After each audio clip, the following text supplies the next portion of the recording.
Hey, what's up guys, welcome back, and the new Automatron DLC is finally out, and one of the coolest new features is the ability to build your own robot that follows you around just like a companion. There are hundreds of different modifications and robotic parts, most of which are unlocked later on down the questline. So what I'm going to do is go ahead and show you exactly how I built mine and how I got almost maximum defense and attack values.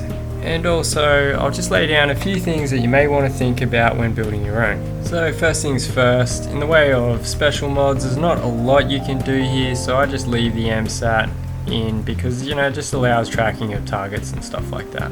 Now for the head, I chose the Assaultron head laser. This just allows for an extra close combat attack and adds one of the best defense values for a head part. This is very important in order to get maximum defense. Okay, now it's pretty straightforward. All you have to see is the amount of damage resistance and energy resistance that a modification may apply. However, you want to also make sure that it's practical in the field, so it has good close combat, long combat, and medium range combat. Sometimes it's not the best idea to get maximum defense or maximum attack. Some of the most powerful weapons tend to malfunction and jam up quite frequently. So what I did is installed hydraulic frames to every single body part possible, as they apply the highest defense and energy resistance. The Sentry torso is a must. Okay, not only does it look beast, it also applies some of the highest defense values, as well as it has the option for shoulder mounts such as the cluster bombs and even the mini nuke. However, this is where you will have to decide whether you want reliability over power. And for the torso armor, once again, I went with the hydraulic armor just for maximum defensive values.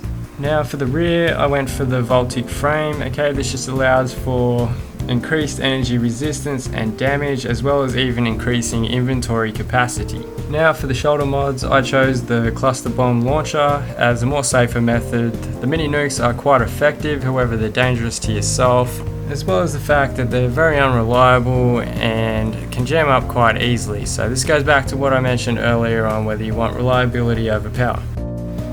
Now for the miscellaneous mod, I added the Tesla coils. Okay, this is just in order to add a little more effectiveness to close combat. Okay, because we want to just basically try and keep an optimal effectiveness between close combat and mid to long range combat. Now because this robot is designed with the Gatling lasers and pretty effective long range combat, I think this is a pretty important modification in order to balance the effectiveness in any situation. Now you could add a melee weapon on either arm if you wanted to. I just chose the twin Gatling guns as they work really well together. Now moving along to the left and right arm, I used the Assaultron arms here as they provide some of the greatest defense when modified with the hydraulic armor. I also pair these with the Gatling laser gun, as these are quite effective and provide a pretty decent mid to long range attack. As for the legs, I found the Assaultron legs once again provide great defense when modified with the hydraulic armor pieces. Not to mention, I reckon robots look better with legs rather than wheels. For the mid armor section, I added the hydraulic frame here again, as this adds a significant increase in defense and energy resistance. As for the paint job, I just went with black. Overall, this build worked out quite nice, and I hope you guys liked the video, and I hope it opened up a new perspective when building your own robots. Sometimes it's not always about getting the best defense or the best attack value. You can quite easily build an optimal build that's optimal for everything. The next DLC, Wasteland Workshop, may well give us the option to pit our own robots against other creatures such as the Deathclaw and other OP creatures. So I'm really looking forward to building a whole bunch of these. For now, I'm going to wrap it up there. Hope you guys liked the video, and if you did, just please don't forget to leave a like.